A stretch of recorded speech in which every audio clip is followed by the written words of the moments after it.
Hello दोस्तों, मैं मन सिंह आपका स्वागत करता हूं मेरे यूट्यूब चैनल एस क्लासेस पे। तो हमने पिछली वीडियो में वृत्तों से संबंधित क्षेत्रफल, वृत्त का क्षेत्रफल और उसकी परिधि कैसे निकाली जाती है उसको सीखा था। उस पर एग्जाम्पल भी हल कर लिए हैं। अब हम लोग अगला टॉपिक पढ़ेंगे त्रिज्यखंड के बारे में। तो त्रिज्यखंड होता क्या है पहले ये जानेंगे। चलिए मैं आता हूँ टॉपिक पे, डायरेक्ट लिखेंगे त्रिज्यखंड। ये त्रिज्यखंड होता क्या है इसके बारे में हमको जानना है। तो आप वृत्त जानते हैं क्या होता है? वृत्त अनंत बिंदुओं का ऐसा समुच्चय जो किसी निश्चित बिंदु से समान दूरी पर हो, उसे वृत्त कहते हैं। ये सब चीजें मैंने बता रखा है पिछली वीडियो में। तो मैं यहाँ एक वृत्त बना दे रहा हूँ।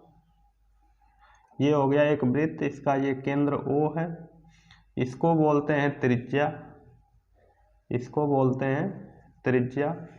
और यहाँ से अगर यहाँ तक मिला दें तो उसको बोलते हैं व्यास। तो मुझे बात करना है त्रिज्यखंड की। तो हम क्या करेंगे, इसी वृत्त में से कुछ पार्ट काट के निकाल लेंगे। और वो पार्ट किसी भी तरह काट के नहीं निकाल सकते, वो पार्ट केंद्र से ज्वाइंट होना चाहिए। मतलब केंद्र को मिलाते हुए काटना है। जैसे ये एक त्रिज्या मिला दिया, एक दूसरी त्रिज्या मिला दिया, तो इतना पार्ट मैंने काट के अगर यहाँ पे रख दिया ऐसे, जो ये नीचे वाला इसके पार्ट है इसको मैं काट के यहाँ रख दिया, तो इसको बोलेंगे त्रिज्यखंड। इसको क्या बोलेंगे? त्रिज्यखंड। तो जब मैं इसको काट के यहाँ निकाल लिया तो ऊपर वाले पार्ट को क्या बोलेंगे? ऊपर वाले पार्ट को यहाँ रख देते हैं। ऊपर वाला पार्ट कुछ इस टाइप का है, इसको भी बोलेंगे त्रिज्यखंड। अब दोनों ही त्रिज्यखंड है तो दोनों का अलग अलग नाम है। ये छोटा त्रिज्यखंड है तो इसको बोलते हैं लघु त्रिज्यखंड, और ये बड़ा वाला है तो इसको बोलते हैं दीर्घ त्रिज्यखंड। मैंने क्या किया, सबसे पहले एक वृत्त बनाया, वृत्त में से एक पार्ट काट के निकाल लिया। तो जब एक पार्ट निकाला इसका मतलब वृत्त के दो टुकड़े हो गए। तो एक पार्ट यहाँ रखा, इसका नाम था लघु त्रिज्यखंड, और एक पार्ट ऊपर रखा, उसका नाम था दीर्घ त्रिज्यखंड। ये दोनों ही त्रिज्यखंड है। तो अब इनके क्षेत्रफल के बारे में जानेंगे, क्योंकि हमारा जो नेक्स्ट टॉपिक है वो त्रिज्यखंडों के क्षेत्रफल के बारे में और त्रिज्यखंड की परिधि क्या होती है उसको जानना है। तो आप जानते हैं जो वृत्त का कोण होता है ये 360 अंश का होता है। ये कोण कितने अंश का होता है? 360 अंश का।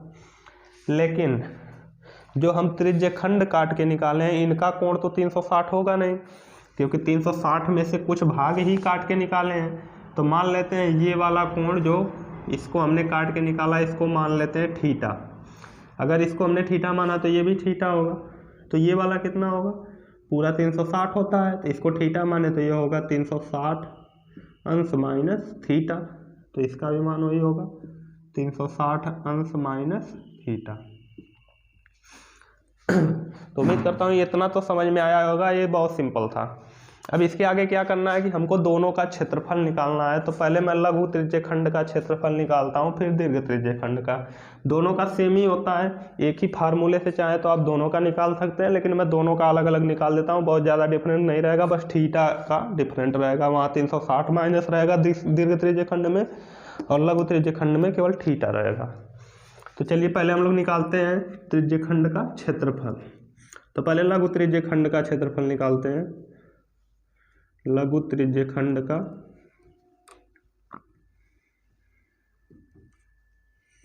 क्षेत्रफल। तो लघु त्रिज्यखंड का क्षेत्रफल निकालने के लिए हमको कुछ नियम लगाना पड़ेगा, जो बहुत सिंपल नियम है। आपने छोटे छोटे क्लासों में बहुत सारे क्वेश्चन उस टाइप के पढ़े होंगे। जो चूंकि इसलिए से लगाए जाते थे, ये चूंकि का निशान होता था और ये इसलिए का निशान होता था। इन दोनों निशानों से लगाया जाता था। जैसे एक कलम का दाम 10 रुपया, तो 10 कलम का दाम बताइए, इस तरह करके निकाला जाता था। तो उसी तरह यहाँ भी निकालेंगे। तो चलिए देखते हैं। हम लोग जानते हैं कि जो 360 अंश के कोण के लिए वृत्त का क्षेत्रफल होता है, 360 अंश के कोण के लिए वृत्त का क्षेत्रफल बराबर होता है पाई आर स्क्वायर। ये हम लोग जानते हैं, तो इसको लिखेंगे चूंकि 360 अंश कोण के लिए वृत्त का क्षेत्रफल होता है पाई आर स्क्वायर। यहाँ तो आप जान गए कि 360 अंश का कोण था तो पाई आर स्क्वायर। और ये कैसे होता है पाई आर स्क्वायर, ये भी मैंने बता रखा है। अगर आप वीडियो नहीं देखे हैं तो डिस्क्रिप्शन बॉक्स में लिंक मिल जाएगा, वहाँ से जाके देख सकते हैं। 360 अंश के कोण के लिए वृत्त का क्षेत्रफल होता है पाई आर स्क्वायर। इसलिए अगर हमको निकालना हो 1 अंश के कोण के लिए वृत्त का क्षेत्रफल तो क्या हो जाएगा भाई, 360 अंश के लिए ज़्यादा था, पूरा था, लेकिन 1 अंश के कोण के लिए तो बहुत छोटा सा ही क्षेत्रफल होगा। तो जब छोटा क्षेत्रफल होगा तो छोटे के लिए क्या करते हैं, भाग करते हैं। तो हम क्या करेंगे, पाई आर स्क्वायर में 360 से भाग दे देंगे तो 1 अंश के लिए निकल जाएगा। पाई आर स्क्वायर में हमको क्या करना है, 360 अंश से भाग देना है, तो 1 अंश कोण के लिए वृत्त का क्षेत्रफल निकल जाएगा। तो हमको तो 1 अंश के लिए निकालना नहीं था, हमको निकालना है थीटा के लिए। मैंने 1 अंश के लिए क्यों निकाला, क्योंकि अगर 1 अंश का पता होगा तो उसी तरह हम सबका निकाल लेंगे। जैसे 1 कलम का दाम 5 रुपया होता है तो हम बता देते हैं 10 कलम का दाम 50 रुपया। उसी तरह 1 अंश कोण के लिए इतना पता होगा तो हम थीटा के लिए या कितना भी कोण हो उसके लिए हम बता सकते हैं वृत्त का क्षेत्रफल। तो अब क्या लिखेंगे, इसलिए थीटा कोण के लिए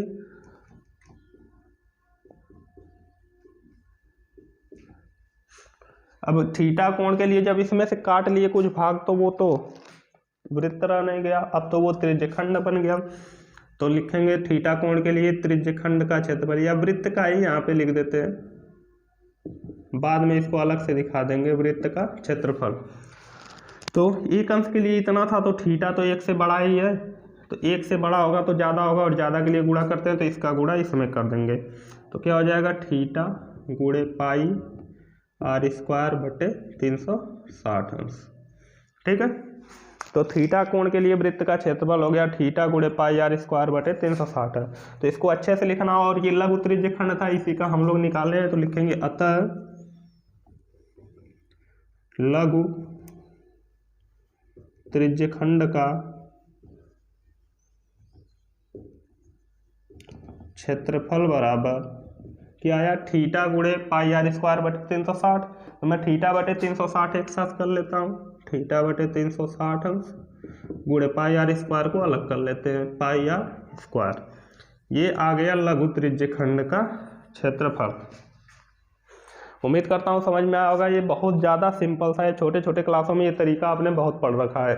आपको फार्मूला याद होता है लेकिन आप भूल जाते हैं, तो मैं तरीका इसलिए बताता हूँ, कभी आप भूल गए तो इस तरीके से निकाल सकते हैं। अब हम क्या करेंगे, लघु त्रिज्यखंड का पता चल गया, अब हमको निकालना है दीर्घ त्रिज्यखंड का क्षेत्रफल। लिखेंगे तब दीर्घ त्रिज्यखंड का क्षेत्रफल बराबर क्या हो जाएगा, दीर्घ त्रिज्यखंड का क्षेत्रफल सिंपल हो जाएगा, बस यहाँ थीटा था तो यहाँ थीटा आया, फिर दीर्घ त्रिज्यखंड में जो कोण बन रहा है वो 360 अंश माइनस थीटा है, तो बस यहाँ थीटा के स्थान पर रख देंगे 360 माइनस थीटा। चाहे तो आप ये भी तरीका निकाल सकते हैं, बस यहाँ लास्ट में लिखना होगा 360 माइनस थीटा, तो यहाँ आएगा 360 माइनस थीटा, तो यहाँ भी वही करेंगे। तो मैं डायरेक्ट लिख देता हूँ, ये बस थीटा के स्थान पर लिख देंगे 360 अंश माइनस थीटा बटे 360 अंश गुणे पाई आर स्क्वायर।